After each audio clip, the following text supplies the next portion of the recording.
आधि व्याधि अघमद मिटे, तव पद में मम्मा। चरण शरण है आपके,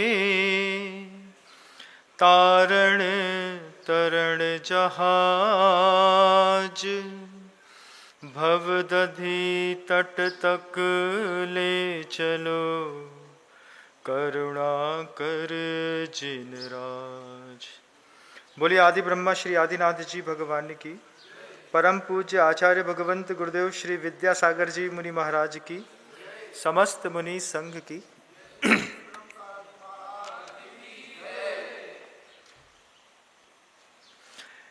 जैन दर्शन में माँ जिनवाणी सर्वजन हिताय सर्वजन सुखाय है।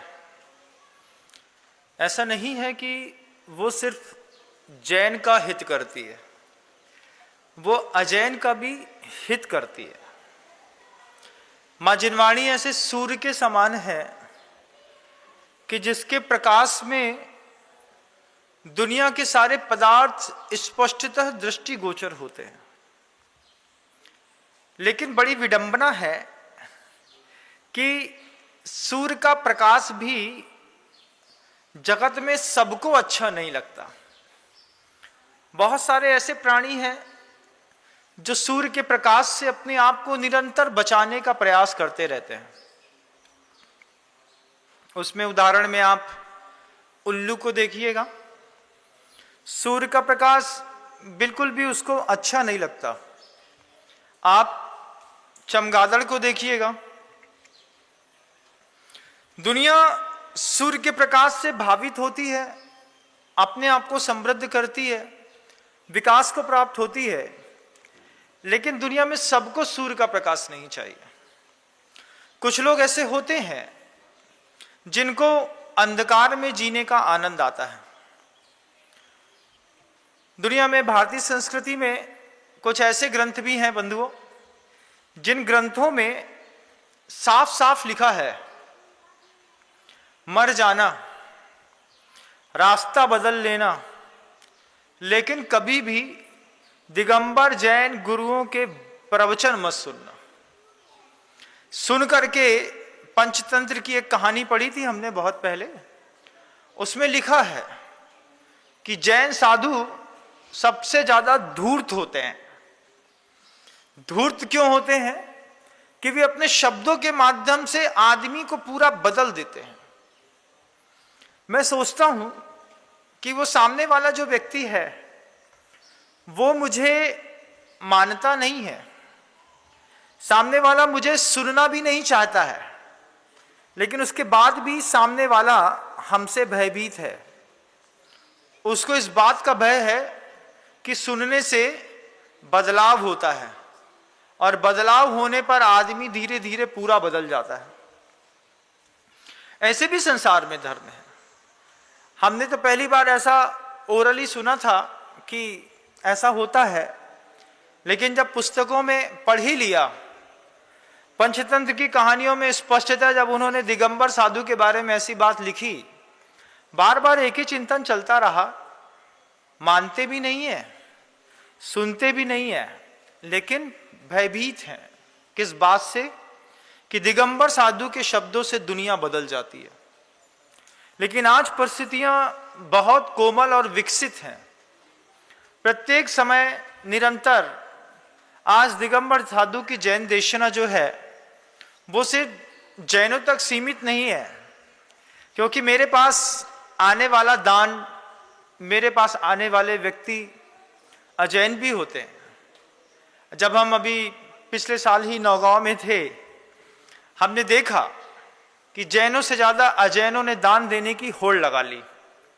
पंचकर्णा के निमित्त से जब मैं छतरपुर से 40 किलोमीटर अंदर जाकर के नौगांव एक गांव पड़ता है, वहां पे पंचकर्णा करने के लिए गया तो गुप्ता जी, मिश्रा जी, अग्रवाल जी 4 लाख 4 लाख 4 लाख ऐसे करके 18-20 लाख रुपए तो अजैनों ने दे दिया। तब ऐसा लगा कि सत्य और सूर्य की अपेक्षा दुनिया में सबको रहती है। आज धीरे धीरे हम फिर पुनः उस पायदान पर बढ़ रहे हैं। 9-10 दिनों के बाद जैन शासन का सर्वाधिक सर्वमान्य महापर्व पर्वराज पर्युषण कहें या दशलक्षण धर्म कहें, आपके सामने आने वाला है। पिछले दिन कल भी मैंने पर्वराज पर्युषण के बारे में वह बात कही थी। आज भी अंतर्मन में बहुत सारी बातें हैं।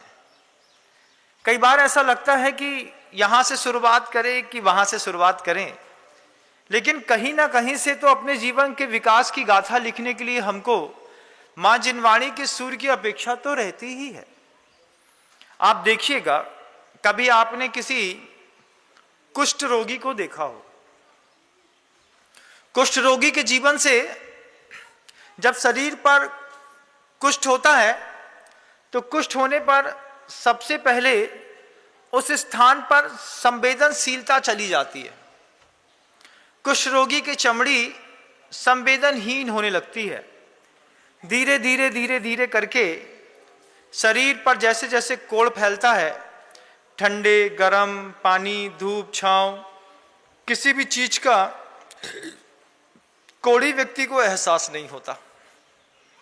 जब गुरुवर के मुख से ये शब्द मैंने सुना कि कुष्ठ रोगी की संवेदनशीलता चली जाती है, इतने पर गुरुवर रुके नहीं। गुरुवर कहते हैं तन का कोढ़ी तो चल जाएगा, लेकिन मन का कोढ़ी बिल्कुल नहीं चलेगा।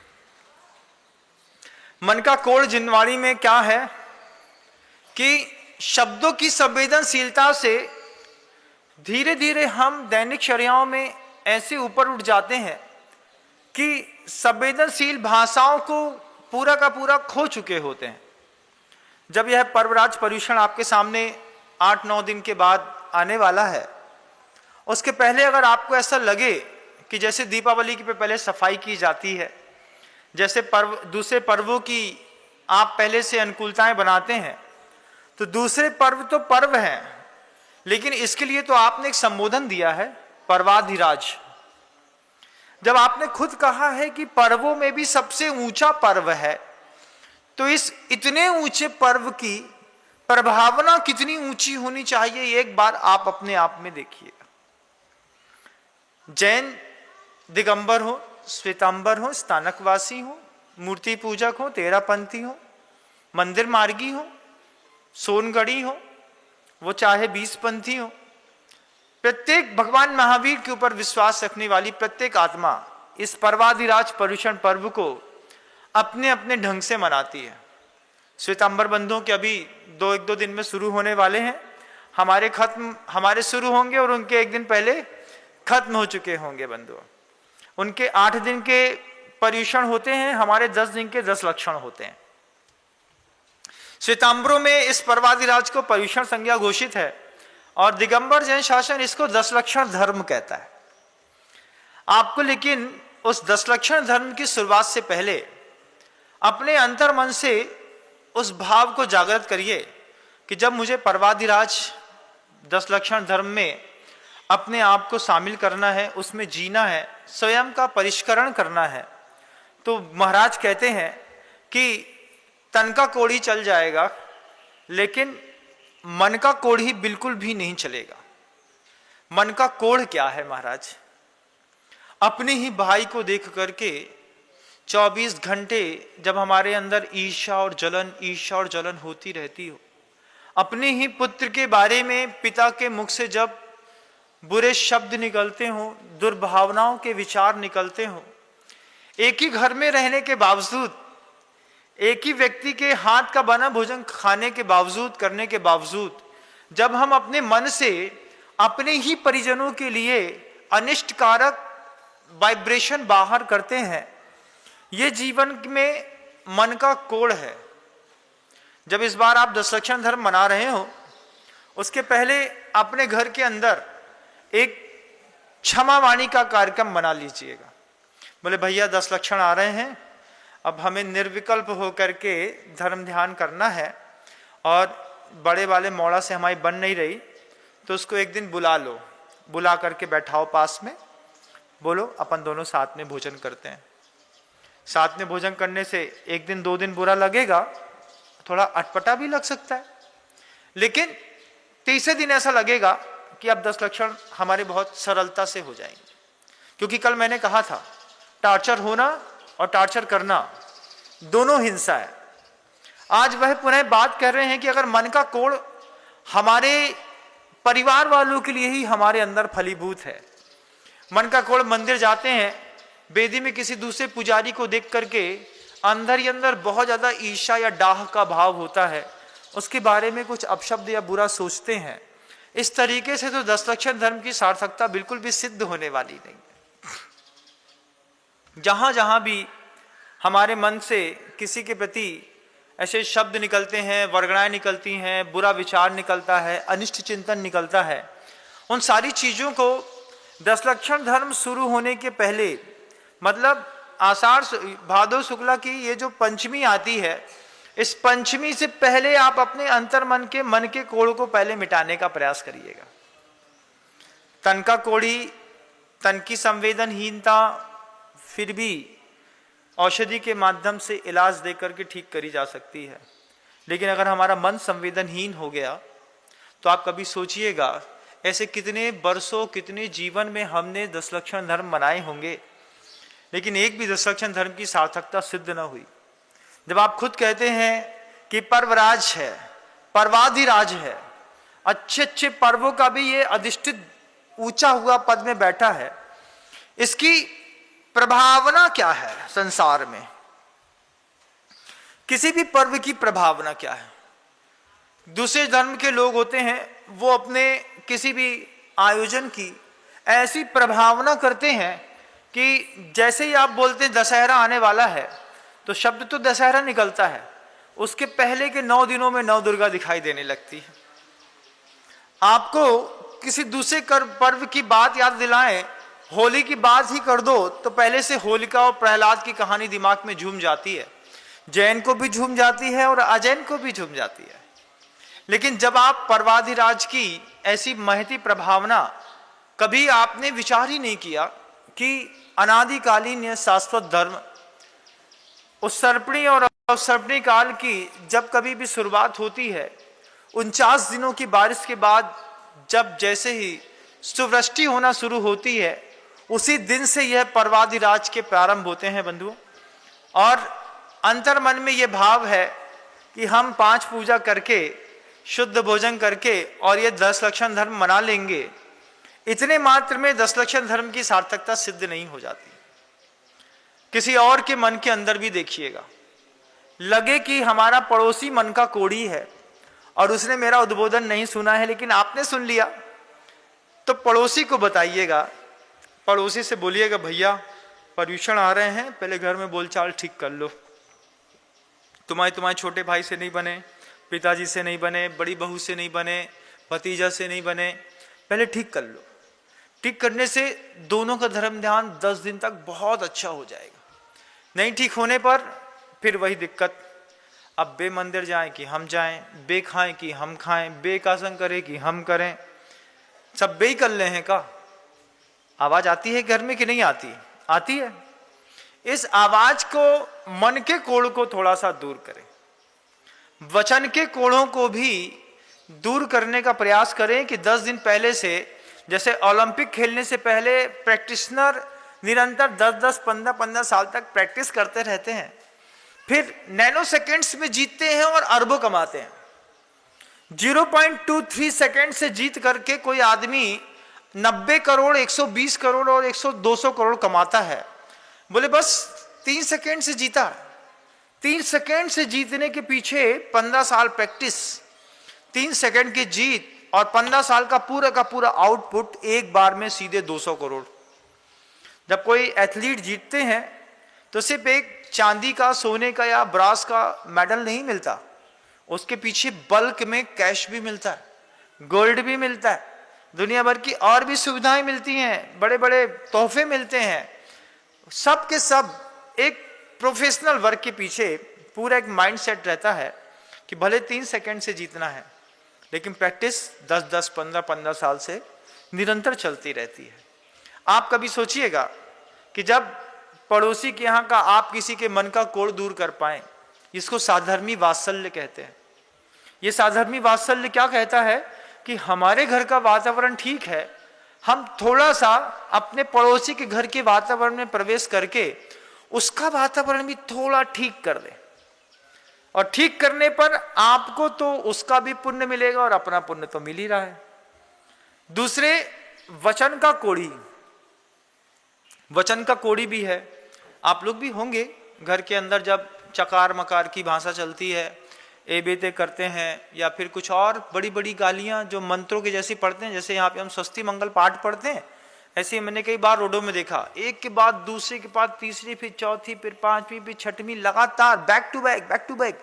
हमने कहा मंत्र पढ़ रहा है कि गाली दे रहा है, क्या कर रहा है? तो ऐसे कुछ लोग होते हैं घर के अंदर जो है, जब भी बोलेंगे उल्टे ही बोलेंगे, सीधा बोलने की उनकी आदत नहीं है। कई बार ऐसी वातावरण बुजुर्गों के माध्यम से भी बन जाता है।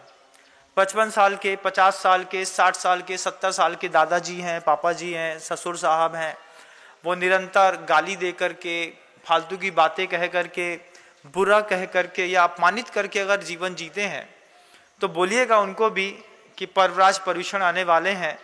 8-10 दिन प्रैक्टिस कर लो इस बात की अभी से कि वचन का कोढ़ पंचमी से लेकर के अनंत चौदस तक नहीं निकालेंगे। मन के कोढ़ को 10 दिन संभाल के रखेंगे, तन के कोढ़ को भी 10 दिन संभाल के रखेंगे। संवेदनशील व्यक्ति का किसी भी धर्म में प्रवेश करके धार्मिक अनुष्ठान को करना सार्थकता सिद्ध करता है। हम संवेदनहीन हो गए।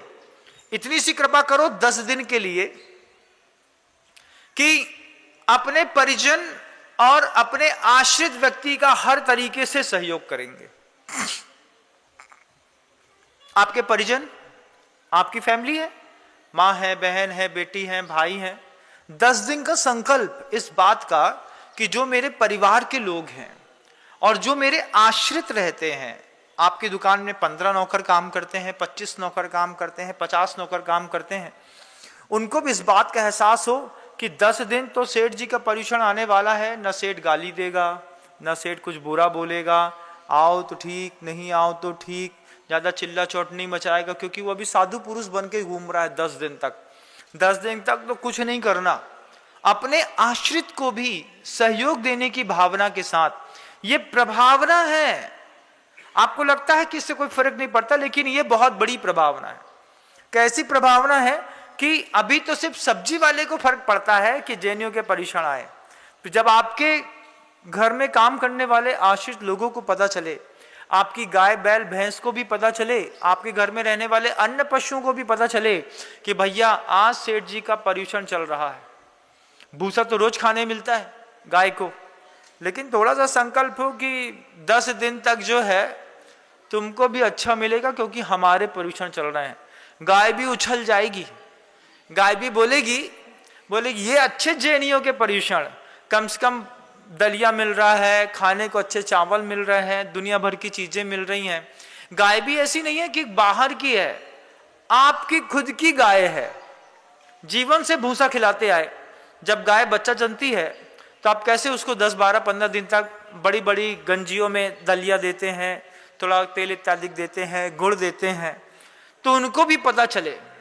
सबसे बड़ी बात है, जो पशु होते हैं उनका बायोलॉजिकल क्लॉक इतना प्रॉपर सेट रहता है कि जैसे ही 355 दिन निकल गए, 356वें दिन में जैसे ही पर्यूषण आएगा, तो गाय का बायोलॉजिकल क्लॉक बोलेगा आज के दिन हमको गुड़ मिलता है। उसकी भी अपेक्षा आपके प्रति रहेगी, उसको भी लगेगा अच्छे घर में पधारे, कम से कम पाप काट रहे हैं लेकिन पुण्यात्मा के बीच में रह करके काट रहे हैं। पुण्यात्मा के बीच में रह करके अगर हमने अपने पाप खुद ही काट लिए, तो तुम्हारे साथ रहने का हमारे जीवन में क्या प्रभाव पड़ा? बोले हमारे साथ रह रहे हो तो हमारे बराबर की चीज तुमको मिलेगी। मैत्री की भावना तो जैन शासन में हर जगह सिखाई जाती है, हर जगह कहा जाता है कि मैत्री भाव बना के रखिएगा। लेकिन मैं आपसे कहना चाहता हूं कि पर्यूषण के 10 दिनों में अपनी मैत्री में सजगता बना के रखिएगा कि इन 10 दिनों में किसी भी व्यक्ति से हमारा विवाद नहीं होगा, चाहे कुछ हो जाए। रावण जब अपनी उस ध्यान में जाकर के शक्तियां सिद्ध करने में लगा, फिर उस समय वो ये भी भूल गया कि मेरी मंदोदरी के बारे में गलत कहा जा रहा है कि मेरे पिता के बारे में। अब जो होगा तो देखा जाएगा, लेकिन अभी तो ध्यान के अलावा दुनिया में कोई चीज करनी ही नहीं है। किसी भी माध्यम से कुछ भी हो जाए, हमको अपनी एकाग्रता नहीं छोड़नी। ये बात जब रावण ने ध्यान में ले आया, इस बात के साथ जब रावण अपना वैभव बढ़ा रहा था, तो क्या हम घर के अंदर रहकर किसी 10 दिन का इस बात का संकल्प नहीं कर सकते कि 10 दिन तक हम किसी भी व्यक्ति से विवाद नहीं करेंगे? सिर्फ एक समय का एक आसन मायने नहीं रखता बंधु। मैं हर बार, कल भी मैंने ये बात कही थी, आज पुनः कहना चाहता हूं। अगर आपने ये बात सोच के रखे हैं कि हम शुद्ध भोजन करेंगे, ऐसा एक आसन करेंगे तो पर्युषण की सार्थकता है, विवाद को विश्राम देने पर पर्युषण की सार्थकता है। बड़े बड़े प्रोजेक्ट रहते हैं, अगर जिंदगी में सक्सेस हो गए तो रोज दिवाली है, और अगर फेल हो गए तो सीधे दिवाला है।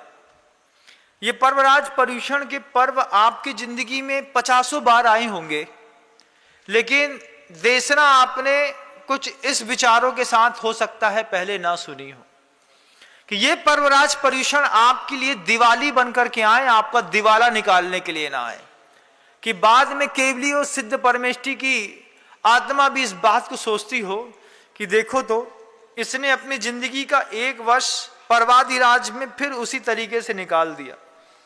हर दिन में हर धर्म को एक देवता समझ करके जीने का जब हम प्रयास करें, क्षमा को, मार्दव को, आर्जव को, शौच को, सत्य को, संयम को, तप, आकिंचन, ब्रह्मचर्य को, इनको भगवान समझो।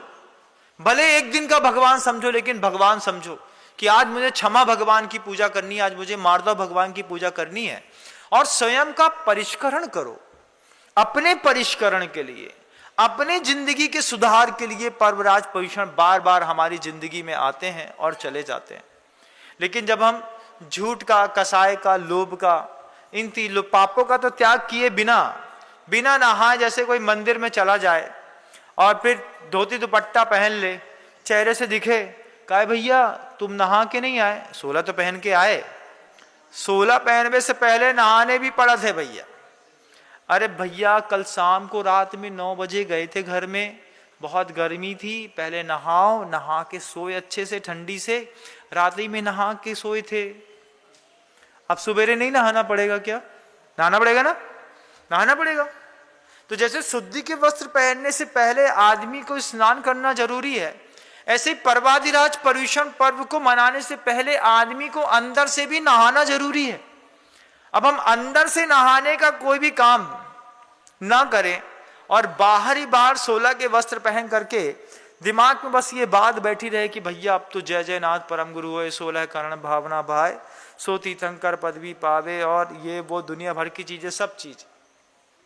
लेकिन आचार्य भगवंत कहते हैं इस पर्वराज पर्युषण में 10 दिन तक व्यक्ति की मानसिकता कैसी होनी चाहिए? जम सक्कई तम की रही, तजम न सक्कई तहेव सद्दहणम।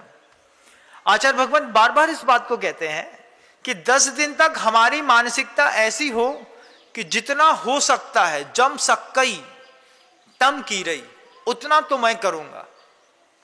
क्या करूंगा? उतना पश्चाताप करूंगा, उतना तप करूंगा, उतना एक आसन, ऊनोदर, वृत्ति पर संख्यान, रस परित्याग, विविक्त संन्यासन, जो साधु की चर्या में साधु जीवन जीता है, सामायिक के सौंदर्य को अपने जीवन में विकसित करूंगा। वो रोज करते हैं 50 मिनट से लेकर के 2.25 घंटे की, एक बार मैं भी करके देखता हूं। हमसे नहीं आती कोई बात नहीं, जम सक्कई तम की रही, तजम न सक्कई तहेव सद्दहणम। जो हो सकता है वो तो करिए। महाराज लोग तो 10-10 उपवास करते हैं, करते हैं, आप एक कर लीजिए, एक भी नहीं होता, कोई बात नहीं। उपवास आपसे नहीं होता है, इसका यह मतलब नहीं कि आप पर्वराज पर्युषण में फेल हो गए। सब चीज का सब्स्टिट्यूट होता है ना, होता है कि नहीं? उपवास का भी सब्स्टिट्यूट है। महाराज हमको बहुत इच्छा होती है लेकिन सिर दर्द होता है, चाय के बिना नहीं रह सकते, पानी चाहिए, चक्कर आने लगते हैं, उल्टी होती है, जी मचलाता है, ब्लड प्रेशर लो हो जाता है, शुगर बढ़ जाती है, दुनिया भर की नौटंकी है शरीर के साथ, क्योंकि हमें ने पाला है शरीर एसी में रह रह करके। अब कभी ऐसी करता है, कभी वैसी करता है, जैसी करता है। तो अब क्या करें महाराज, उपवास तो नहीं हो पाता। कोई बात नहीं, एक आसन ले लो। नहीं हो पाता महाराज, नहीं हो पाता कि करना नहीं चाहते। क्या बोलती है आत्मा? महाराज करना तो चाहते हैं, सही बता रहे, उपवास हो नहीं पाता। चलो कोई बात नहीं, मानते हैं आपसे परवराज परीक्षण के 10 दिनों में उपवास नहीं होता, तो उपवास का सब्स्टिट्यूट है, आप इतना सा संकल्प कर लीजिए कि मेरी भावना थी कि मुझे पंचमी से लेकर के अनंत चौदस तक 10 दिन के 10 उपवास करने हैं, लेकिन उपवास करने की मेरे शरीर में सामर्थ्य अनुकूलता नहीं है, तो फिर मैं नियम लेता हूं कि 15 माला रोज मंदिर में बैठ करके नमोकार मंत्र की दूंगा। सब्स्टिट्यूट तो बहुत सरल है, पेट भर के आओ, आराम से हलवा पूड़ी रसगुल्ला गप गप गप गप सब तरफ से कर लो, उसके बाद माला उठाओ। बोले क्या? बोले पर्यूषण चल रहा है। महाराज ने कही थी उपवास कराने, अब उपवास तो हो नहीं रहो, लेकिन महाराज ने सब्स्टिट्यूट दो, माला फेरवे को। अब बैठो आराम से, 15 माला तो दो, सामने वाले को धोती दुपट्टा पहन करके 15 माले का नियम ले लो, जिससे उपवास नहीं होता है। ये प्रभावना तुम्हारी घर में भी दिखाई देगी, समाज में भी दिखाई देगी, और तुम्हारे परिवार और घर से हट करके पूरे देश में दिखाई देगी। जब पता चलेगा कि दोपहर में 2 बजे सेठ जी गद्दी में नहीं बैठ करके मंदिर में बैठे हैं। काय भैया मंदिर में क्यों? परवराज चल रहे हैं, पिताजी को लिए उपवास का उनका विचार था, लेकिन उपवास का भाव नहीं बन रहा है, हो नहीं पा रहा है। अब 15 माला मंदिर में जाकर के बैठे। तो दोपहर के 2 बजे से लेकर के शाम को 6-7 बजे तक ये जो पूरी जैन समाज के बनिए पूरी दुकान में बैठ करके गप गप झूठ बोल करके माल अंदर करते रहते हैं। ये थोड़ी देर की प्रभावना सुबह 1 घंटा जाकर के मंदिर के अंदर जाकर के पूजा कराए, और दोपहर में जाकर के 10 बजे से दुकान खोली तो रात को सीधे 10 बजे दुकान बंद। संकल्प करो इस बात का कि सबसे पहले पर्वाधिराज की प्रभावना करेंगे। कैसी करेंगे? जब तक सुबह के दर्शन पूजन अभिषेक शांति धारा स्वाध्याय माला के बाद एक आसन कर लेंगे, उसके बाद जाकर के दुकान का ताला खोलेंगे। महाराज तब तो वे 12 बज जाने आए। बज जान दो भाई, तुम्हारा जा क्या रहा है? पिछली बार ऐसे ही हुआ, ये एक सागर के एक सज्जन थे, लोहे के व्यापारी है, आचार सीजी के चक्कर में बिहार करा रहे थे, तो उन्होंने दुकान नहीं खोली। अब दुकान नहीं खोली, बिहार कराते कराते 20-22 दिन हो गया। अब माल रखा था, लोहे के व्यापारी थे, रखे रखे रखे लोहा फालतू में 18-20 रुपए किलो तेज हो गया। तब बोले महाराज अच्छा हुआ आपका बिहार करा रहे थे। बोले क्यों? आचार्य सिंह जी बोलते हैं, बोले महाराज जी आपका बिहार करा रहे थे, लोहा पड़ा था 48 रुपए का, अब 70 रुपए हो गया, अब जाके बेचेंगे अच्छे से। तो कई बार ऐसा होता है, आपके पुण्य की संपदा लौट करके आपके पास आती है। आप संकल्प करिए इस बात का कि सुबह दर्शन पूजन अभिषेक शांति धारा करने के बाद घर जाऊंगा, पहले शुद्ध अच्छे से विशुद्धि पूर्वक, जैसे मुनि महाराज भोजन करते हैं ऐसे मौन पूर्वक पत्नी जो परसेगी बिना धूम और अंगार दोष को दिखाए। धूम और अंगार दोष क्या है? हमने मौन ले लिया, अब मौन लेने के बाद मौन है, अब पत्नी से सोचा था कि ये अच्छा आइटम बनाएगी, नहीं बनाया, रोटी ठंडी दे दी, पूड़ी ठंडी दे दी, तो अंदर ही अंदर धुआं निकलता है। कैसा? समझ में नहीं आता इसको। कितने साल हो गए हमारे साथ रहे, 25-26 साल हो गए। महाराज ने ले दे के तो नियम दो तो मौन से खाइयो, अब जब हमें मौन रहवे दे तब तो, अब अंदर ही अंदर तो मौन है लेकिन धुआं निकल रहा है। इसको जैन शासन में कहते हैं धूम दोष।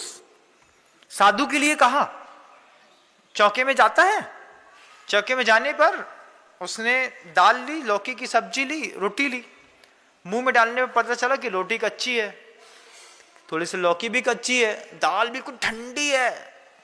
अब साधु का भी कई बार दिमाग खराब हो जाता है। क्या हो जाता है? वो भी अंदर सोचता है, अरे भैया जब दिमाग नहीं तो काय आत्रो आत्रो कर रहे थे, जब नहीं बना तो बने, नहीं खिलाद बने कि साधु को कैसो दो जात है, दमाद से अच्छो खिलाने पड़ा था साधु को, है ना। अब नहीं समझ में आओ तो भैया काय चौका लगा रहे थे। तो कई बार आहार करते करते चेहरा बिल्कुल लाल हो जाता है, इसको कहते हैं धूम दोष।